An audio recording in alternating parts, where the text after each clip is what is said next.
Hello every one. അപ്പോൾ നമ്മൾ ഇന്ന് നോക്കാൻ പോകുന്നത് BEGC 108 അതിൽ മൂന്നാമത്തെ ബ്ലോക്കാണ് നമ്മളിപ്പം നോക്കിക്കൊണ്ടിരിക്കുന്നത്. അതിൽ 2 യൂണിറ്റുകൾ നമ്മൾ കംപ്ലീറ്റ് ആക്കി മൂന്നാമത്തെ ബ്ലോക്കിൽ. ഇനി മൂന്നാമത്തെ യൂണിറ്റും നാലാമത്തെ യൂണിറ്റാണ് ഞാൻ ഇന്ന് എടുക്കുന്നത്.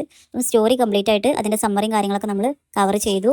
ഇനി ഈ ഒരു മൂന്നാമത്തെ യൂണിറ്റിൽ the way of the world themes ആണ് നമുക്കിതിൽ നോക്കാനുള്ളത്. അപ്പം എക്സാമിന് ഒരിക്കലും ഒരു സ്റ്റോറി ആയിരിക്കില്ല വരിക, ഇതിൻ്റെ തീംസോ അതുപോലെ തന്നെ മറ്റു കാര്യങ്ങളൊക്കെ ആയിരിക്കും വരിക.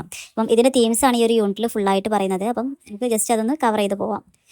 ഈ ഒരു പ്ലേ എന്ന് പറയുമ്പോൾ തന്നെ നിങ്ങൾ ആലോചിക്കേണ്ട കാര്യമുണ്ട്. വെൽത്ത്, പ്രോപ്പർട്ടി, അതുപോലെ തന്നെ ക്ലാസ്, സ്റ്റാറ്റസ്, ഈ 3 കാര്യങ്ങളാണ് ഇതിൽ ഏറ്റവും കൂടുതൽ ഫോക്കസ് ചെയ്യുന്ന ഒരു കാര്യം ഈ ഒരു പ്ലേയിൽ. അപ്പം മാരേജ് എന്ന് പറയുന്ന സാധനം തന്നെ എന്താണ്, ഒരു ഫിനാൻഷ്യൽ സെക്യൂരിറ്റി ആയിട്ടും ഒരു സോഷ്യൽ പൊസിഷൻ ആയിട്ടൊക്കെയാണ് ഇത് ലിങ്ക് ചെയ്ത് വെച്ചിരിക്കുന്നത്.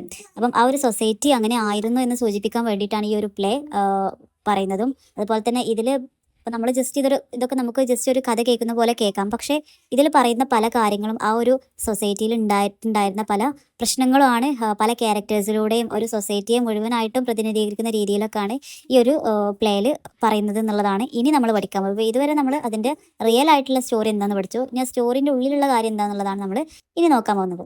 ഇതിൽ ഫസ്റ്റ് പറയുന്നതാണ് ക്ലാസ് പൊളിറ്റിക്സ് എന്ന് പറയുന്നത്.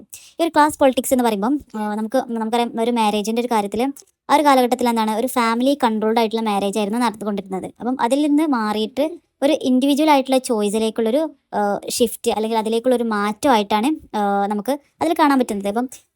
ഇപ്പം അവർ രണ്ടാളും, മിറബെല്ലും അതുപോലെ തന്നെ മിലമെൻറ്റും, അവർ തമ്മിൽ ആലോചിച്ച് ചിന്തിച്ച് ഇനി വരാനുള്ള കാര്യങ്ങളൊക്കെ എങ്ങനെയൊക്കെയാണെന്നുള്ളത് അവരാണ് അതിൽ തീരുമാനം എടുക്കുന്നത്. അപ്പം അതൊരു ഇൻഡിവിജ്വൽ ചോയ്സിലേക്ക് അത് മാറി എന്നുള്ള ഷിഫ്റ്റ് നമുക്കതിൽ കാണാൻ പറ്റും. അതുപോലെ തന്നെ ഈ ഒരു ക്ലാസ് പൊളിറ്റിക്സ് എന്നത് കൊണ്ട് ഉദ്ദേശിക്കുന്നതെന്ന് വെച്ചാൽ ഈ ഒരു ഈ ഒരു ലേഡി വിഷ്ഫോർട്ടിനെ അവിടെ ഒരു സ്ത്രീ ആയിട്ട് മാത്രമല്ല അവിടെ കണക്കാക്കുന്നത്. അത് ആ ഒരു കാലഘട്ടത്തിൽ ഉണ്ടായിരുന്ന ഒരു ട്രഡീഷണൽ ആയിട്ടുള്ള അരിസ്റ്റോക്രാറ്റിക് അതോറിറ്റിയാണ്. ഈ അരിസ്റ്റോക്രാറ്റിക് എന്ന് പറയുമ്പം പ്രഭുക്കന്മാരാണ്. അരിസ്റ്റോക്രാറ്റിക് എന്ന് പറയുമ്പം അഥവാ അപ്പർ ക്ലാസ് ആയിട്ടുള്ള ആളുകളുണ്ടാവും. അതിൽ തന്നെ നല്ല പണമുള്ള ആളുകളുള്ള ക്ലാസ്സിനെയാണ് എന്ന് പറയുന്നത്. അപ്പർ ക്ലാസ് ആയിട്ടുള്ള ആളുകൾ, അവരെയാണ് അരിസ്റ്റോക്രാറ്റിക് എന്ന് പറയുമ്പോൾ ആ ഒരു കാലഘട്ടത്തിൽ അവരാണ് എല്ലാം നിയന്ത്രിച്ചിരുന്നത്. അരിസ്റ്റോക്രാറ്റിക് ആയിട്ടുള്ള അതോറിറ്റി മീൻസ് അധികാരം കേട്ടോ. അപ്പം അരിസ്റ്റോക്രാറ്റിക് ആയിട്ടുള്ള അതോറിറ്റിയാണ് എല്ലാ കാര്യങ്ങളും അവരായിരുന്നു തീരുമാനിച്ചിരുന്നത്. അപ്പം അവരെന്താണോ പറയുന്നത് അതേ നടക്കുള്ളൂ അവിടെ.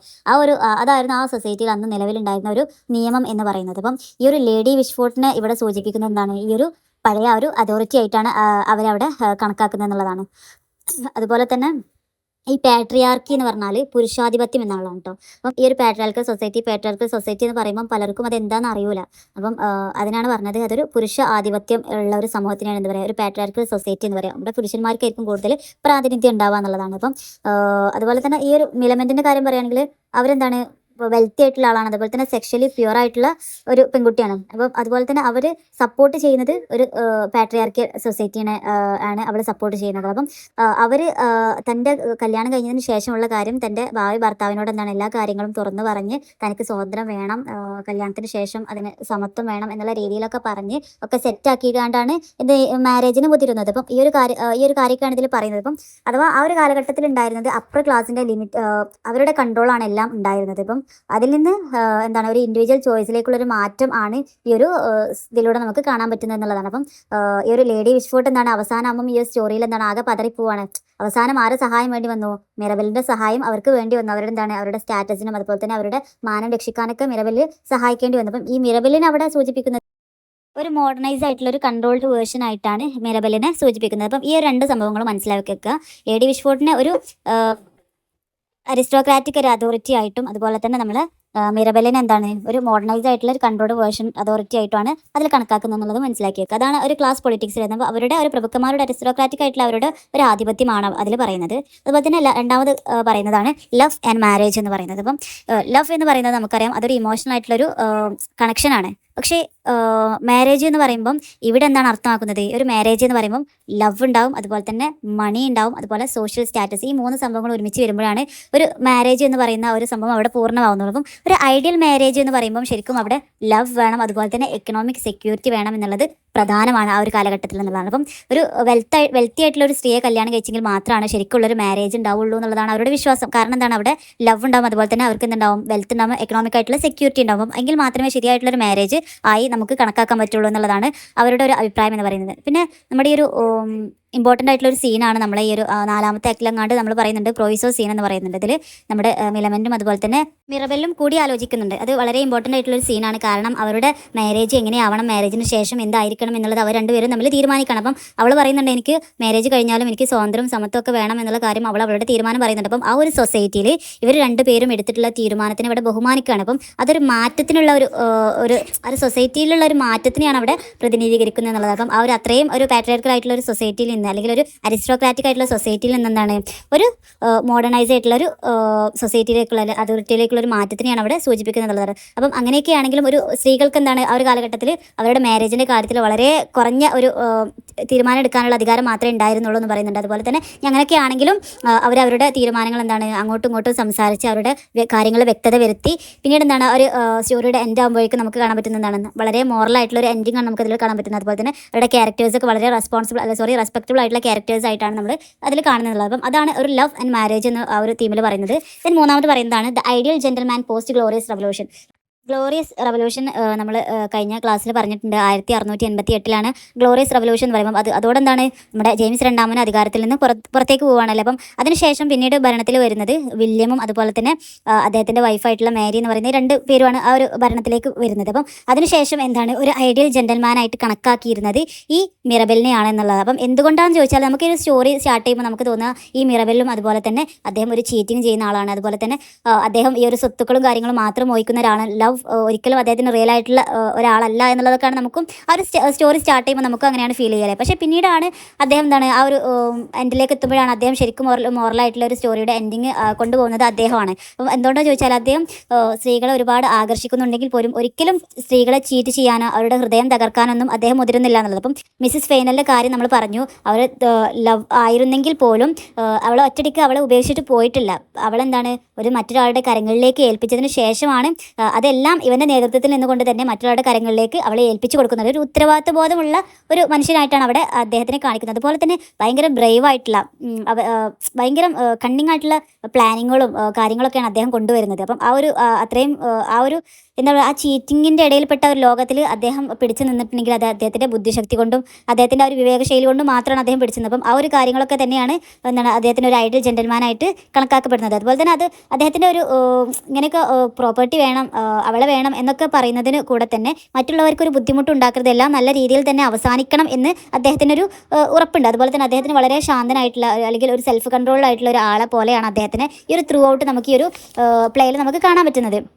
അതുപോലെ അദ്ദേഹത്തിൻ്റെ കോൺവെർസേഷൻ പറയുകയാണെങ്കിൽ ഭയങ്കര ഗുഡ് ബിഹേവിയർ ആയിട്ടുള്ള അല്ലെങ്കിൽ റെസ്പെക്റ്റ്ഫുൾ ആയിട്ടുള്ളൊരു സംഭാഷണ ശൈലിയാണ് അദ്ദേഹം ഇതിൽ ത്രൂ ഔട്ട് ഇതിൽ ഉപയോഗിക്കുന്നത്. അപ്പം ഇതൊക്കെ അതിൻ്റെ ഒരു മെറിറ്റ് ആയിട്ടാണ് അദ്ദേഹത്തിനെ കാണുന്നത്. അതുപോലെ സ്ത്രീകളെ ആകർഷിക്കാനുള്ള പ്രത്യേക കഴിവും അതുപോലെ തന്നെ സോഷ്യൽ മാനേഴ്സും അദ്ദേഹത്തിനുണ്ട്. ഇതുകൊണ്ടൊക്കെ തന്നെ അതുപോലെ തന്നെ അദ്ദേഹം ഒരിക്കലും ആൽക്കഹോളിക് ആയിട്ടുള്ള ഒരാളല്ല, റൂഡായിട്ടുള്ള ആളല്ല, എന്താണ് അതിലൊന്നും ചെന്ന് പെടുന്ന ആളുമല്ല. അപ്പം വളരെ നല്ല ഒരു ജെന്റൽമാൻ ആയിട്ടാണ് നമ്മുടെ മിറബെലിനെ ഇവിടെ കാണുന്നത് എന്നുള്ളതാണ്. അപ്പം അതുകൊണ്ടാണ് ആ ഒരു പോയിന്റ് അത്രയും ഇമ്പോർട്ടൻ്റ് ആണ് എന്ന് പറയാൻ കാരണം.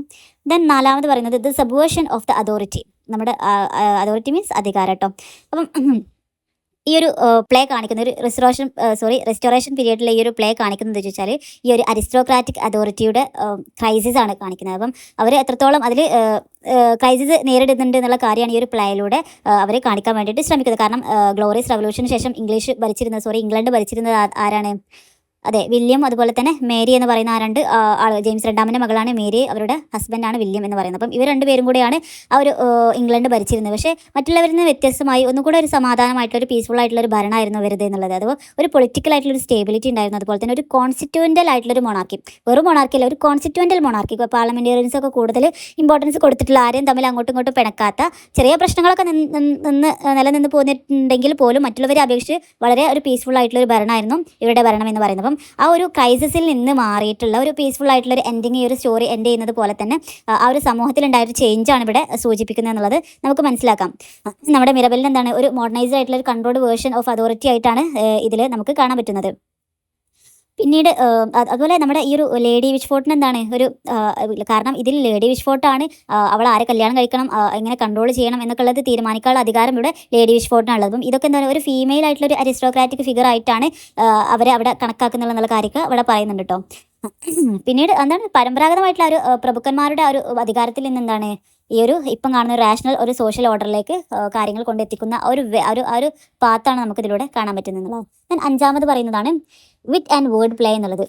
ഇത് ഞാൻ പറഞ്ഞു ഒരു റിസ്റ്റോറേഷൻ പീരീഡിൽ ഉണ്ടായിരുന്ന ഒരു വിറ്റി ലാംഗ്വേജിൽ പെടുന്ന ഒരു ഫേമസ് ആയിട്ടുള്ള ഒരു റൈറ്റിംഗ് ആയിരുന്നു നമ്മുടെ ഈ ഒരു പ്ലേ എന്ന് പറയുന്നത്. അപ്പം ഇതെന്താ ചോദിച്ചാൽ ഇതൊരിക്കലും ഒരു ഈ വിറ്റ് എന്ന് പറയുന്നത് ഒരിക്കലും ഒരു എൻ്റർടൈൻമെൻറ്റിന് മാത്രം ആയിരുന്നില്ല. ഇതെന്താണ് അവരുടെ സോഷ്യൽ അവയർനെസ്സും അതുപോലെ തന്നെ അവരുടെ ലാംഗ്വേജിൻ്റെ കൺട്രോളൊക്കെ ചെയ്യാൻ വേണ്ടിയിട്ടായിരുന്നു അവർ ഈ വിറ്റ് ഉപയോഗിച്ചിരുന്നത്. അപ്പം മിലബലിനെയും കുറിച്ചിട്ട് പറയുകയാണെങ്കിൽ അവർ റെപ്രസെൻറ്റ് ചെയ്യുന്നത് ഒരു ട്രൂ വിറ്റായിട്ടാണ്. അതുപോലെ വിറ്റ്വുഡിനൊക്കെ റെപ്രസെൻറ്റ് ചെയ്യുന്നത് ഒരു ഫാൾസ് ആയിട്ടുള്ള വിറ്റ്. അപ്പം പലതരത്തിലുള്ള വിറ്റുകൾ ഓരോ കഥാപാത്രങ്ങൾക്കും ഓരോ ശൈലി ഉപയോഗിച്ചെന്നാണ് ഈ ഒരു വിറ്റിനെയും അതുപോലെ തന്നെ ഈ വേർഡ് പ്ലേനെയും മാറ്റിയിട്ടാണ് നമ്മുടെ റൈറ്റർ ഇതിനൊക്കെ കൊണ്ടുവരുന്നത് എന്നുള്ളതാണ്. ദെൻ ലാസ്റ്റ് പറയുന്ന പോയിന്റാണ് സ്കീംസ്, ഇൻട്രിഗ്സ് ആൻഡ് ഡിസെപ്ഷൻസ് എന്നുള്ളത്. എന്ന് വെച്ചാൽ ഇൻട്രിഗ്സ് എന്ന് പറയുമ്പോൾ ഗൂഢാലോചന എന്നൊക്കെ പറയും. അതുപോലെ തന്നെ ഡിസെപ്ഷൻസ് എന്ന് പറയുമ്പം വഞ്ചന, ചതി എന്നൊക്കെയുള്ള ഒരർത്ഥമാണ് വരുന്നത്. അപ്പം ഇതെന്താ ചോദിച്ചാൽ ശരിക്കും നല്ല ഡയറക്റ്റ് ആയിട്ടുള്ള രീതിയിലൂടെ അല്ലെങ്കിൽ ഡയറക്റ്റ് ആയിട്ടുള്ള ഒരു ആക്ഷനിലൂടെ നല്ല മാന്യമായിട്ടുള്ള രീതിയിൽ അവസാനം ഒരു വിജയത്തിലേക്ക് എത്തുന്ന സ്റ്റോറി അല്ല ഇത്. ഇതെന്താണ് വളരെ ഒരു മാനിപ്പുലേറ്റ് ചെയ്ത് അതുപോലെ തന്നെ വളരെ വൾഗറായിട്ടുള്ള പ്ലാനിങ്സിലൂടെയൊക്കെ എന്താണ് മണി, ലവ്, മാരേജ് ഇങ്ങനത്തെ സംഭവങ്ങളൊക്കെ അച്ചീവ് ചെയ്യുന്നത് അങ്ങനെ ക്ലെവർ ആയിട്ടുള്ള പ്ലോട്ടിങ്ങിലൂടെയാണ് എന്നുള്ളതാണ്. അപ്പം ഹോണസ്റ്റി കൊണ്ട് മാത്രം അല്ല സക്സസ് ആവുന്നത്. എന്താണ് പ്ലാനിങ് അതുപോലെ തന്നെ ഇൻട്രീഗ്സ് അതുപോലെ എല്ലാം എന്താണ് ഒരു സക്സസിനെ ഡിപ്പെൻഡ് ചെയ്യുന്നുണ്ട് എന്നുള്ള കാര്യമാണ് ഇതിലൂടെ പറയുന്നത്. അപ്പം നേരായിട്ടുള്ള നല്ല സത്യസന്ധമായിട്ടുള്ള വഴിയിലൂടെയല്ല ഇതിലെന്ത് അവർ വിജയിക്കുന്നത്, മറിച്ച് അവരുടെ ക്ലെവർ ആയിട്ടുള്ള പ്ലാനിങ്ങിലൂടെയും പ്ലോട്ടിങ്ങിലൂടെയൊക്കെയാണ് അവർ എന്ത് കൊണ്ടുവരുന്നത്, അവസാനം സക്സസ് കൊണ്ടുവരുന്നത് എന്നുള്ളതാണ് ഈ ഒരു ലാസ്റ്റത്തെ തീമിൽ പറയുന്നത്. അപ്പം ഈ ഒരു 6 തീം നിർബന്ധമായിട്ടും പഠിച്ചു വെക്കാം. ദെൻ നമുക്കിനി നാലാമത്തെ യൂണിറ്റ് ആയിട്ടുള്ള the way of the world, symbols, then allegories, then motives എന്ന് പറയുന്ന ഒരു യൂണിറ്റാണ് നമ്മൾ ഇനി നോക്കാൻ പോകുന്നത്. ഈ ഒരു യൂണിറ്റിലും അതുപോലെ തന്നെ ഒരു 6 പോയിന്റാണ് നമുക്ക് പഠിക്കാനുള്ളത്. അതിൽ ഫസ്റ്റ് മെയിനായിട്ട് വരുന്നത് analysis of major symbols, allegory and motives എന്ന് പറയുന്ന ആ ഒരു സബ് ടൈറ്റിലിൻ്റെ കീഴിലായിട്ടാണ് ഈ ഒരു 6 പോയിന്റ്സ് വരുന്നത് കേട്ടോ. അപ്പം ഇതൊക്കെ എന്തിനൊക്കെ ഓരോ കാര്യങ്ങളും അതിൽ പറയുന്നത് ഓരോന്നിനെ സിംബലൈസ് അല്ലെങ്കിൽ ഓരോന്നിനെ മോട്ടീഫ് ആക്കിയിട്ടാണ് പറയുന്നത് എന്നുള്ളത്. അപ്പം ഒന്നാമത്തെ കാര്യം പറയുന്നത് ലേഡി വിഷ്ഫോർഡ്സ് ഹൗസ്. അവിടെ ലേഡി വിഷ്ഫോർഡ് ഹൗസ് എന്ന് പറയുന്നത് അവരുടെ വീട് എന്ന് പറയുന്നത് എന്തിനെ സൂചിപ്പിക്കുന്നു എന്നുള്ളതാണ് ഇവിടെ പറയുന്നത്. അപ്പം ഈ ഒരു വീടിനെ റെപ്രസെൻറ്റ് ഒരു സിംബോളിക് ആയിട്ടുള്ള സ്പേസ് ആണ്. അത് റെപ്രസെൻറ്റ് ചെയ്യുന്ന എന്തിനാണ്, നേരത്തെ പറഞ്ഞപ്പോൾ ഓൾഡ് അരിസ്റ്റോക്രാറ്റിക് ആയിട്ടുള്ള ഒരു സൊസൈറ്റിയാണ്, പഴയ ഒരു പ്രഭുക്കന്മാരുടെ ഒരു സമൂഹത്തിനെയാണ് അത് പ്രതിനിധാനം ചെയ്യുന്നത് എന്നുള്ളതാണ്. അപ്പം ആ ഒരു വീടിൻ്റെ ഉള്ളിൽ എന്താണ് ഒരുപാട് ലൈസ്, കള്ളത്തരങ്ങൾ നടക്കുന്നുണ്ട്, ട്രിക്സ് നടക്കുന്നുണ്ട്, ഒരുപാട് പ്ലാൻസ് നടക്കുന്നുണ്ട് ആ ഒരു വീടിൻ്റെ ഉള്ളിൽ എന്നുള്ളത്. അപ്പം അതുപോലത്തെ ഒരു വീടാണ് നമ്മുടെ ലേഡി വിഷ്ഫോർഡിൻ്റെ ഹൗസ് എന്ന് പറയുന്നത് എന്നുള്ളതാണ്. അപ്പം ഈ ഒരു ഹൗസ് എന്ന് പറയുമ്പോൾ നമുക്ക് അവസാനം എത്തുമ്പോൾ നമുക്ക് മനസ്സിലാക്കാൻ പറ്റുന്ന എന്താണ് അവരുടെ ആ ഒരു ക്ഷയം അല്ലേ, അവസാനം എന്താണ് ആ ലേഡി വിഷ്ഫോർഡ് വളരെ വീക്കായിട്ടുള്ള ഒരു ഒന്നിനും പറ്റാത്തൊരു ഒരു കെൽപ്പില്ലാത്ത ഒരാളെ പോലെ ആവുന്നുണ്ട് അല്ലേ. അപ്പം അതെന്താണ് ആ ഒരു ഓൾഡ് എന്താ പറയുക അരിസ്റ്റോക്രാറ്റിക് സൊസൈറ്റിയുടെ ഒരു പതനത്തിനെയാണ് അവിടെ സൂചിപ്പിക്കുന്നത് എന്നുള്ളത്. അപ്പം ആ ഒരു സൊസൈറ്റിയാണ് ആ ഒരു വീടിനെ കൊണ്ട് ഉപമിക്കുന്നത് എന്നുള്ളതാണ് ഇതിൽ പറയുന്നത്. അപ്പോൾ അവരുടെ ഒരു പവർ ലോസ് ചെയ്യുന്നതും അതുപോലെ തന്നെ നമ്മുടെ ഓരോ സാധനങ്ങളും ചേഞ്ച് ചെയ്യുന്നതും സമൂഹത്തിൻ്റെ അവസ്ഥ ചേഞ്ച് ചെയ്യുന്ന രീതിയൊക്കെയാണ് ഈ ഒരു ഹൗസിനെ കൊണ്ട് ഉദ്ദേശിക്കുന്നത് എന്നുള്ളതാണ്. ഇത് രണ്ടാമത് പറയുന്നതാണ് മേക്കപ്പ് എന്ന് പറയുന്നത്. ഇതൊരു മോട്ടീഫാണ് കേട്ടോ. ഇതിൽ പറയുന്നത് എന്താ വെച്ചാൽ it is A simple of appearances visas reality. ഒരു വ്യക്തി ശരിക്കും മറ്റുള്ളവരുടെ മുന്നിൽ പ്രത്യക്ഷപ്പെടുന്നത് എന്താണ്, അത് ആ ഒരു വ്യക്തി ശരിക്കും എന്താണെന്നുള്ള ഒരു ഇതാണ് ഈ ഒരു മേക്കപ്പിലൂടെ പറയുക. കാരണം നമ്മൾ ഒരു മേക്കപ്പ് ചെയ്ത് കഴിയുമ്പം നമ്മളല്ലാത്തൊരു വ്യക്തിയായിട്ടാണ് അത് മാറുന്നത്. അപ്പം ശരിക്കും നമ്മളെന്താണ്, അല്ലെങ്കിൽ മേക്കപ്പ് ചെയ്യുന്നതിന് മുമ്പ് നമ്മൾ എന്തായിരുന്നു എന്നുള്ളതാണ് ഇവിടെ പ്രതിനിധാനം ചെയ്യുന്നത് എന്നുള്ളതാണ്. അപ്പം ഈ ഒരു ആ ഒരു റെസ്റ്റോറേഷൻ പീരീഡിലുള്ള ആ ഒരു സൊസൈറ്റി എങ്ങനെയായിരുന്നു എന്നുള്ളതാണ് ഇവിടെ ആ ഒരു മേക്കപ്പിലൂടെ പറയുന്നത്. അപ്പം അവരെന്താണ് ഈ ഒരു ലേഡി വിഷ്ഫോർഡ് എന്താണ് അവരുടെ ഏജ് മറക്കാൻ വേണ്ടിയിട്ട് അല്ലെങ്കിൽ അവരുടെ ഇമോഷൻസിനെ ഐഡൻറ്റിറ്റിയെ പോലും മറക്കാൻ വേണ്ടിയിട്ടാണ് എന്തിനെ ഉപയോഗിക്കുന്നത്, മേക്കപ്പിനെ ഉപയോഗിക്കുന്നത്. അപ്പം അതുപോലെ തന്നെ ആ ഒരു സൊസൈറ്റിയുടെ ഒരു ഔട്ടർ ബ്യൂട്ടിയാണ് അവിടെ. അപ്പം ഒരു മേക്കപ്പ് ചെയ്യുമ്പം ഏതൊരാളും അവരുടെ ഔട്ടർ എന്തായിരിക്കും വളരെ ബ്യൂട്ടിഫുൾ ആയിട്ടുള്ളൊരു വ്യക്തിയായിട്ട് മാറും. ശരിക്കും റിയൽ ആയിട്ടുള്ള ബ്യൂട്ടി എന്ന് പറയുന്നത് അവരുടെ ഇന്നർ മൈൻഡിലുള്ള ഒരു ബ്യൂട്ടിയാണ്. അപ്പം ആ ഒരു സൊസൈറ്റിയെ നമുക്ക് നോക്കുമ്പോൾ അടിപൊളിയായിട്ടൊരു സൊസൈറ്റി ആയിട്ട് തോന്നും. പക്ഷേ ഉള്ളിലേക്ക് എത്തുമ്പോഴാണ് ഓരോ പ്രശ്നങ്ങളാണ് അവിടെ നടക്കുക, പല പ്രശ്നങ്ങളും അവിടെ ആ ഒരു സൊസൈറ്റിയിൽ നടക്കുന്നുണ്ടെന്നുള്ള കാര്യം നമുക്ക് മനസ്സിലാക്കാൻ പറ്റും. അതുപോലെയാണ് ഒരു മേക്കപ്പ് ആ ഒരു ഇതിൽ പ്രതിനിധാനം ചെയ്യുന്നത് എന്നുള്ളതാണ് ഇവിടെ പറയുന്നത് കേട്ടോ. അതുപോലെ തന്നെ ഈ ഒരു മേക്കപ്പ് ചെയ്യുന്നത്, അതുപോലെ അവളുടെ മുഖം പെയിന്റ് അടിക്കുന്നത് എന്തിനെയാണ് സൂചിപ്പിക്കുന്നത്, fear of losing beauty and social power. അവരുടെ സോഷ്യൽ പവർ നഷ്ടപ്പെടുന്നതിനും അതുപോലെ തന്നെ അവരുടെ സൗന്ദര്യം നഷ്ടപ്പെടുമോ എന്നുള്ള പേടി കാരണമാണ് അവൾ മേക്കപ്പ് ചെയ്യുന്നത്. അതുപോലെ തന്നെയാണ് ആ ഒരു സൊസൈറ്റിയും മേക്കപ്പ് ചെയ്ത് നടക്കുന്ന എന്തിനാണ്, അവരുടെ സോഷ്യലായിട്ടുള്ള പവർ നഷ്ടപ്പെട്ടു പോകുമോ എന്നുള്ള ഒരു പേടി കാരണമാണെന്നുള്ളതാണ്. അപ്പം ഈ ഒരു സോഷ്യൽ ലൈഫ് എന്ന് പറയുന്നത് ഒരു മേക്കപ്പിനെ പോലെ തന്നെയാണ്. കാരണം ഫുൾ ഓഫ് ആർട്ടിഫിഷ്യൽ ആയിട്ടുള്ള ഒരു ബിഹേവിയറും അതുപോലെ തന്നെ പെർഫോമൻസ് ആണ് ഈ ഒരു മേക്കപ്പിലൂടെ കിട്ടുന്നത്. അപ്പം അതാണ് അവിടെ ആ ഒരു മേക്കപ്പ് കൊണ്ട് ഉദ്ദേശിക്കുന്നത് കേട്ടോ. ദെൻ മൂന്നാമത് പറയുന്നതാണ് the mall Shri James park and chocolate house എന്നുള്ളത്. ഈ ഒരു ജെയിംസ് പാർക്ക് അതുപോലെ തന്നെ ചോക്ലേറ്റ് ഹൗസ് ഒക്കെ എന്തിനെ പ്രതിനിധീകരിക്കുന്നു എന്നുള്ളതാണ്. വെറും ഒരു ഗോസിപ്പിന്റെ ഒരു ലോകം, ഒരു ഫാഷനബിൾ ആയിട്ടുള്ള ഒരു മോഡേൺ ലോകത്തിനെയാണ് എന്ത് പ്രതിനിധാനം ചെയ്യുന്നത് ഈ ഒരു ചോക്ലേറ്റ് ഹൗസ്. അപ്പം നല്ല റിച്ച് ആയിട്ടുള്ള ആളുകൾ, അപ്പർ ക്ലാസ് ആയിട്ടുള്ള ആളുകൾ എന്താണ് വെറുതെ ഒഴിവ് സമയങ്ങളിൽ അവരുടെ ഗോസിപ്പും കാര്യങ്ങളും പറയാൻ വേണ്ടിയിട്ട് വരുന്നൊരു സ്ഥലമായിട്ടാണ് ഈ ഒരു ചോക്ലേറ്റ് ഹൗസിനെ നമുക്ക് കാണിച്ചു തരുന്നത്. അപ്പം ഇത് എന്ന് പറയുമ്പം ശരിക്കും നമ്മുടെ ലവ് അതുപോലെ തന്നെ റിലേഷൻഷിപ്പ് ഒക്കെ നമുക്കൊരു പ്രൈവറ്റ് ആണ്, നമ്മുടെ ഒരു പ്രൈവസിയാണ് അതൊക്കെ. പക്ഷേ ഇവിടെ എന്ന് പറയുമ്പം അതൊക്കെ എന്താണ് ഓപ്പൺ ആണ്, അത് പബ്ലിക് ഒരു സ്ട്രാറ്റജി ആയിട്ടാണ് ഇവിടെ കാണിക്കുന്നത്. അല്ലാതെ ഒരിക്കലും ഒരു പ്രൈവറ്റ്ലി ആയിട്ടുള്ള ഒരു സിൻസിയർ ആയിട്ടുള്ള ഒരു കാര്യമായിട്ടല്ല ലവ് അതുപോലെ തന്നെ റിലേഷൻഷിപ്പ് വരുന്നത്. ഇവിടെ എന്താണ് അതൊക്കെ ഒരു പബ്ലിക് ആയിട്ടുള്ള ഒരു സ്ട്രാറ്റജിക് ആയിട്ടുള്ള ഒരു വേ ആയിട്ടാണ് ഇവിടെ പറയുന്നത്. അപ്പം ഈ ഒരു ചോക്ലേറ്റ് ഹൗസ് പ്രതിനിധീകരിക്കുന്നത് എന്താ വെച്ചാൽ ഫാഷനബിൾ ആയിട്ടുള്ള ഗോസിപ്പിന് വേണ്ടിയിട്ടുള്ള അപ്പർ ക്ലാസിൻ്റെ ഒരു സ്പേസ് ആണെന്നുള്ളതാണ് പറയുന്നത് കേട്ടോ. ദെൻ നാലാമത് പറയുന്നതാണ് മാസ്ക്സ് എന്ന് പറയുമ്പം ഒരു മോട്ടീഫാണ് കേട്ടോ. ഈ ഒരു മാസ്ക് എന്ന് പറയുന്നത് എന്താണ് മനുഷ്യന്മാരെ ക്യാരക്ടേഴ്സിനെ ഹൈഡ് ചെയ്യാൻ വേണ്ടിയിട്ട് ഉപയോഗിക്കുന്ന ഒരു സാധനമാണ്. ഇപ്പം ഏതൊരു മനുഷ്യന്മാരെ ഫീലിങ്സ് കാണാതിരിക്കാൻ വേണ്ടിയിട്ടാണ് ഒരു മുഖം ഹൈഡ് ചെയ്യുന്നത്. ഏതൊരു വ്യക്തിക്കും രണ്ട് മുഖങ്ങളുണ്ടാവും, ഒന്ന് സമൂഹത്തിൻ്റെ ഇടയിലുള്ള പബ്ലിക്കായിട്ടുള്ള മുഖം, അതുപോലെ തന്നെ പ്രൈവറ്റ് ആയിട്ടുള്ള അദ്ദേഹത്തിൻ്റെ മുഖം എന്നുള്ളതാണ്. അപ്പം നമ്മുടെ മിറബലിനെ തന്നെ നമുക്കറിയാം, അദ്ദേഹം വളരെ ക്ലവർ ആയിട്ടുള്ള ഒരു സ്ട്രാറ്റജി ഒക്കെ ഉപയോഗിച്ചിട്ടാണ് അദ്ദേഹത്തിൻ്റെ ഗോൾ അച്ചീവ് ചെയ്യാൻ വേണ്ടിയിട്ട് അദ്ദേഹം ശ്രമിക്കുന്നത്. നമ്മുടെ ഫൈനലാണെങ്കിലോ അദ്ദേഹം എന്താണ് ആളുകളുടെ ഇടയിൽ വളരെ പൊളൈറ്റ് ആയിട്ടുള്ള ബിഹേവിയറിലോട് കൂടെ പെരുമാറുന്ന ആളാണ്. പക്ഷേ ഈ ഒരു സ്റ്റോറിയുടെ എൻഡിലേക്ക് വരുമ്പോഴാണ് അത് എത്രത്തോളം ചീപ്പായിട്ടുള്ള പരിപാടിയാണ് അദ്ദേഹം എടുത്തിട്ടുള്ളത് എന്നുള്ളത് നമുക്ക് മനസ്സിലാക്കാൻ പറ്റും. അപ്പോൾ എന്താണ് ആളുകളുടെ മുന്നിൽ മറ്റൊരു മുഖവും എന്താണ് ശരിക്കും യാഥാർത്ഥ്യത്തിൽ മറ്റൊരു മുഖവുമായിട്ട് നടക്കുന്ന ആ ഒരു മുഖംമൂടി ധരിച്ച് നടക്കുന്ന രീതിയിലുള്ള പെരുമാറ്റത്തിനെയാണ് ഇവിടെ മാർക്സ് കൊണ്ട് ഉദ്ദേശിക്കുന്നത് കേട്ടോ. അപ്പം ഓരോ വ്യക്തിക്കും രണ്ട് മുഖങ്ങളുണ്ടാവും, പബ്ലിക്കിലും പ്രൈവറ്റിലും എന്നുള്ളതാണ് ഇതിൽ പറയുന്നത്. ദെൻ അഞ്ചാമതായിട്ട് പറയുന്നതാണ് the title of the play എന്നുള്ളത്. ഇതിൽ പറയുന്നത് the real nature of the society and the human behaviours എന്നുള്ളതാണ്. അപ്പം the way of the world എന്ന് പറയുമ്പം ആ ഒരു ലോകത്തിൻ്റെ വഴി അല്ലെങ്കിൽ ആ ഒരു സൊസൈറ്റിയുടെ വഴി എന്നാണ് അതിൽ ഉദ്ദേശിക്കുന്നത്. അപ്പം അവരുടെ രീതി അത് എങ്ങോട്ടാണ് പോകുന്നത് എന്നുള്ളതാണ് നമുക്ക് ഇതിലൂടെ കാണിച്ചത്. അപ്പം മനുഷ്യൻ്റെ ശരിക്കുള്ള സ്വഭാവം എന്താണ്, ആ സൊസൈറ്റിയുടെ റിയൽ ആയിട്ടുള്ള കാര്യങ്ങൾ എന്താണെന്നുള്ളതാണ് ഈ ഒരു ത്രൂ ഔട്ട് ഈ ഒരു പ്ലേയിലൂടെ നമുക്ക് കാണിച്ചു തരുന്നത്. അപ്പം ആ ഒരു reality of the human society എന്ന് തന്നെയാണ് അത് പ്രതിനിധാനം ചെയ്യുന്നത്. അപ്പം നമ്മൾ ഇപ്പോൾ ഒരു സൊസൈറ്റി ഒരു റിലേഷൻഷിപ്പിനെയോ അല്ലെങ്കിൽ ഒരു മാരേജിനൊക്കെ നമ്മൾ മാനേജ് ചെയ്യുന്ന ആ ഒരു രീതി അല്ലേ, അത് ശരിക്കും ഒരു എന്താണ് ട്രൂത്ത് ആയിട്ടുള്ളൊരു ഇമോഷൻ ആയിട്ടുള്ള ഒരു രീതിയിലൂടെ അല്ലാതെ നമ്മൾ മാനേജ് ചെയ്യുന്ന ആ ഒരു രീതിയാണ് എന്ത് പറയുന്നത് അതിൽ മനുഷ്യന്മാർ ഇടപെടുന്ന ഒരു റിയൽ ആയിട്ടുള്ള ഒരു ഹ്യൂമൻ ബിഹേവിയറിനെയാണ് അവിടെ പറയുന്നത് ടൈറ്റിൽ ഓഫ് ദ പ്ലേ എന്ന് പറയുമ്പോൾ. എന്തുകൊണ്ടും ഈ ഒരു പ്ലേക്ക് അനുയോജ്യമായിട്ടുള്ള ഒരു ടൈറ്റിൽ തന്നെ the way of the world എന്ന് പറയുമ്പോൾ നമുക്ക് മനസ്സിലാക്കാൻ പറ്റും ആ ഒരു ലോകത്തിന്റെ പോക്ക് എങ്ങോട്ടാന്നുള്ളത് ഈ ഒരു ഇതിൽ പറയുന്നുണ്ട്. അപ്പം എന്തുകൊണ്ടും ആ ഒരു പേരിനോട് നീതി പുലർത്തുന്ന ഒരു പ്ലേ ആണ് അത് എന്നുള്ളത് നമുക്ക് പറയാം അല്ലേ. അതുപോലെ തന്നെ ലാസ്റ്റ് പറയുന്നതാണ് ലീഗൽ കോൺട്രാസ്റ്റ് എന്ന് പറയുന്നത്. ഇതിൽ പറയുന്നത് വെച്ചാൽ the difference between the formal law and the moral justice എന്നുള്ളതാണ്.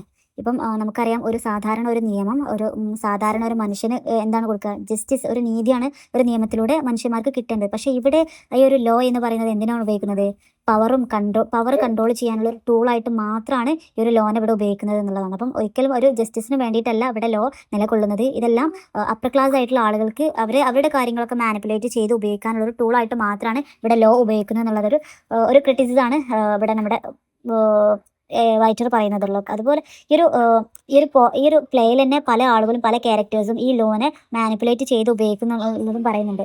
അതുപോലെ ഒരു മോറൽ വാല്യൂസിന് ഒന്നും കൊടുക്കുന്നില്ല. ലവ് ആയിക്കോട്ടെ, ട്രസ്റ്റ് ആയിക്കോട്ടെ, ഇതൊന്നും ഒരു ലീഗലായിട്ടുള്ള റൈറ്റ്സിൽ ഉൾപ്പെടുന്നില്ല. നേരെ മറിച്ച് എന്താണ് ഇതെല്ലാം ഒരു കോൺഫ്ലിക്റ്റ് ആണ്, ഈ ലോവുമായിട്ടൊരു കോൺഫ്ലിക്റ്റ് ഉണ്ടാക്കാനാണ് ശ്രമിക്കുന്നത് എന്നുള്ളതാണ് ഇതിലൂടെ പറഞ്ഞത്. അഥവാ ഒന്നും ഇല്ല, നമ്മുടെ ലോ അതുപോലെ മോറൽ ജസ്റ്റിസും തമ്മിലുള്ള ഒരു ബന്ധമാണ് പറയുന്നത്. ശരിക്കും ലോ എന്ന് പറയുന്നത് നമുക്ക് മോറലായിട്ട് ജസ്റ്റിസ് തരേണ്ട ഒരു സാധനമാണ് നിയമം എന്ന് പറയുന്നത്. അപ്പം ആ നിയമം ആളുകൾ കയ്യിലെടുത്തുന്നതാണ് അപ്പർ ക്ലാസ് ആയിട്ടുള്ള ആളുകൾ അവരുടെ ആവശ്യത്തിന് മാത്രം ഉപയോഗിക്കുന്ന ഒരു കളിപ്പാവയായിട്ട്, ഒരു ടൂളായിട്ട് മാത്രമാണ് ഈ ഒരു ലോനെ അതിൽ കാണാൻ പറ്റുന്നത് എന്നുള്ളതാണ്. അപ്പം ഈ ഒരു പ്ലേയിൽ തന്നെ പല ആളുകളും ഈ ഒരു ലോ ഉപയോഗിച്ച് അതിനെ മാനിപ്പുലേറ്റ് ചെയ്ത് ഉപയോഗിക്കുന്നു എന്നുള്ളതാണ് പറയുമ്പോൾ ഹോണസ്റ്റി, ലവ്, ട്രസ്റ്റ് ഇങ്ങനത്തെ സംഭവത്തിനൊന്നും ഒരു വാല്യൂ അവിടെ ഇല്ല എന്നുള്ളതാണ് നമുക്ക് കാണാൻ പറ്റുന്നത്. ഈ ഒരു ത്രൂ ഔട്ട് ഈ ഒരു പ്ലേയിൽ നമുക്ക് അങ്ങനെയാണ് നമുക്ക് കാണാൻ പറ്റുന്നത് എന്നുള്ളതാണ് ഈ ഒരു പ്ലേ നമുക്ക് തരുന്ന അവസാനമായിട്ട് തരുന്ന ഒരു മെസ്സേജ് എന്ന് പറയുമ്പോൾ. ഈ ഒരു 6 പോയിന്റുകളും മെയിനായിട്ട് പോയിന്റ്സ് മാത്രം പഠിച്ച് എക്സാമിന് പോകട്ടോ. മേ ബി ഇതിൽ തീംസ് ആയിട്ട് ചോദിക്കാമല്ലോ, അതുപോലെ അല്ലെങ്കിൽ എന്തായിരിക്കും അതുപോലെ അലഗോറീസ്, സിമ്പിൾസ് കാര്യങ്ങളൊക്കെ ആയിരിക്കും ചോദിക്കുക. അപ്പം 2 ചോദിച്ചാലും നമ്മൾ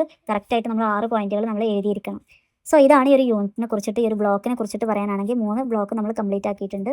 സോ എന്തെങ്കിലും ഡൗട്ടുകളോ കാര്യങ്ങളൊക്കെ ഉണ്ടെങ്കിൽ നമ്മുടെ കമൻറ്റ് സെക്ഷനിൽ ചോദിക്കുക, ഞാൻ റിപ്ലൈ തരുന്നതായിരിക്കും.